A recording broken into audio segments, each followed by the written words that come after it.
Do you have the Cricut Mug Press? And have you tried making anything other than mugs in the Cricut Mug Press? My name is Jen Swift of WellCraftedStudio.com, and today I have a quick tutorial for you on how to make water bottles in your Cricut Mug Press. This is something that if you've tried, you maybe realize that the water bottles are a little too small for the Cricut Mug Press, so they don't actually clamp onto it. So that's a real problem, which really limits what we can do with the Mug Press. I mean, there are tumblers that work and some other mug type things.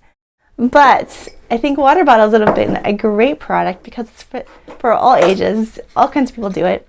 And so what I did is I did a little bit of digging and figured out that you can use silicone mug wraps with your Cricut Mug Press. And that actually helps you do a lot more than just mugs. However, because these also are for mugs, they don't work great for the water bottles because they leave a hole for where the mug handle would go. And so I figured out a DIY, like a hack that will it's super simple, it's super cheap, and it's going to give you great results. And you guys are going to want to totally watch this video because you're going to love it.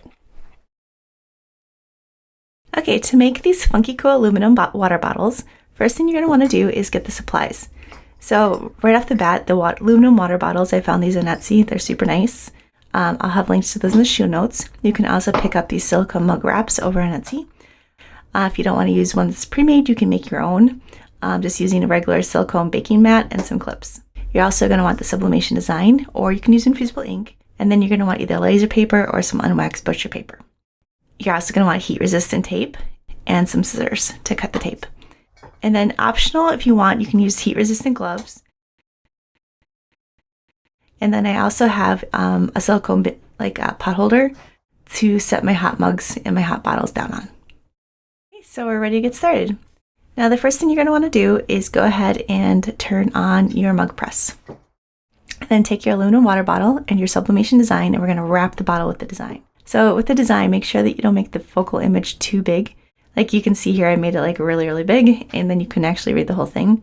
So I made a version that's smaller so you can read it, and then I have it on both sides instead of just the one.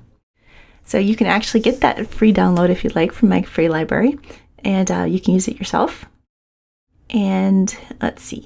Then I guess as far as wrapping it goes, you just kind of want to make sure that the edges are all lined up and that they meet really well. Or if you've made your design so it's a little bit bigger, so it completely so it'll overlap just a little bit, then just be careful about just kind of like where the images are. I have more straws and more on one side than the other side, so I'm going to make sure that the side that has no straws is the side that's overlapping the other. And then you just want to use a little bit of heat resistant tape and tape it down really well. And then you go ahead and you wrap the laser paper, or you can use the unwaxed butcher paper. Don't use waxed, but you can just, wrap that around as well. And that's just the secondary layer of kind of protects your mug press from the ink getting on it, because the ink can kind of go through the paper, the sublimation paper.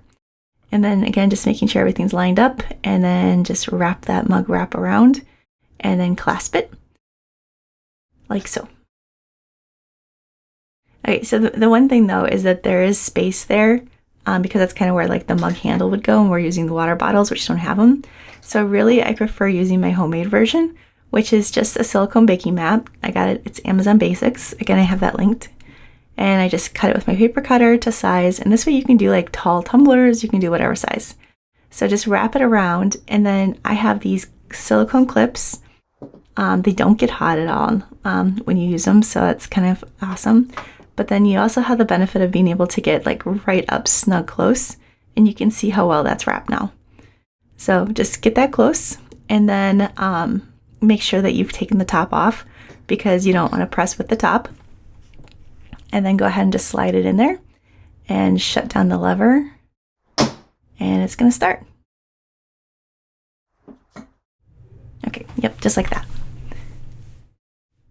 Okay, actually it slid up just a little bit, so I'm just going to make sure everything's just right. And that was just the outside of the design, not the inside of the not the sublimation design. So everything's fine. And yeah, you're just going to go ahead and you can see the lights light up there. Okay, so those lights are going to light up one after another, and that's going to show you how it's progressing. When all the lights are lit up, then the mug press is done. That generally takes about 6 minutes, I think. So I'm not going to show you guys all of that. We're just going to fast forward through here.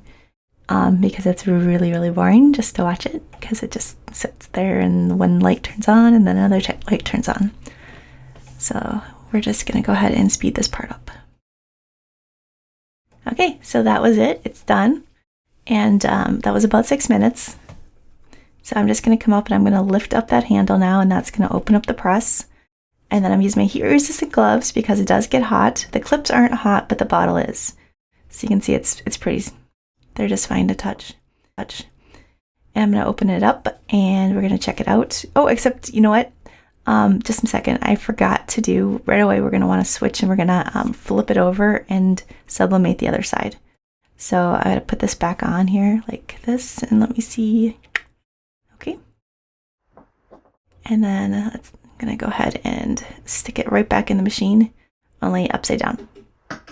And then we're going to turn it on and press it again. So we're always going to press these water bottles twice. We're going to do one with the top down so that we get the top sublimated. And we're going to do one with the bottom down so we get the bottom sublimated. So you really only have to do it these 2 times, but you want to make sure that you're flipping it like that. Okay, so I'm going to speed this next part up again, but I did want to mention that you guys are going to want to make sure that you're safe while doing this. So make sure you're doing it in a room that has a lot of cross ventilation, doing it next to an open window, or right now I'm doing it in my garage, which is why there's all these funky shadows, because I wanted to make sure that I had a lot of airflow going around me, because there are fumes when you sublimate, because the gas is turning into it, or the dye is turning into a gas and then going into the design. So again, lots, read about the safety stuff and be safe. Okay, so I'm going to get my heat resistant gloves on. They're so pretty and pink. And it's all done, so I'm going to lift that up. I'm going to remove the clips. And then I'm going to unwrap my bottle. So this is just the 2 presses. So if we needed to, we could go ahead and just carefully check that. And if we wanted to, we could place it, like if we need to press more, we can. But yeah, look at that. I think that looks pretty good. Okay, so there is a little bit of a steam there. And you guys maybe can't see how well it's... I'll put some pictures into the post here so you guys can see it, because there's a bit of a reflection. And sometimes there's a little bit of a residue, but that just wipes right off. Okay, so that's it. Oh, I should probably oops, I forgot about my silicone mat here. Let me put that down there. So, I mean, you don't need that, but it's good for something hot. Anyhow, there we go. That's how you sublimate a water bottle. Super simple, super easy, and doesn't take very much materials. And that opens up a whole new way to use your Cricut Mug Press.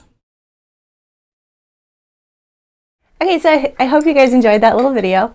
I hope it gave you some great ideas. It helped expand the possibilities of what you can make with your Cricut Mug Press. And remember that you can go ahead and get this free design if you'd like to try it out for yourself over at wellcraftedstudio.com. This design, not this one, which is completely hard to read and my first attempt. So again, this one, which again has issues, because I realized as I was showing it to my son that if you hold it here, you're still having issues with, kids being at school and telling people to suck it. So anyways, not this one or this one, but just not like this. I also have besides the sublimation design, I also have a post that you guys are going to want to check out. That's how to do, I think it's my 17 favorite sublimation blanks for the Cricut Mug Press. And so that's everything from the water bottles to a couple different types of water bottles to different tumblers. I did a lot of searching around, trying to find things that other people weren't recommending, and then trying them out to see which, if it would work for you guys. So you guys are going to want to check that out. And please subscribe, and come see me on social media. Thanks.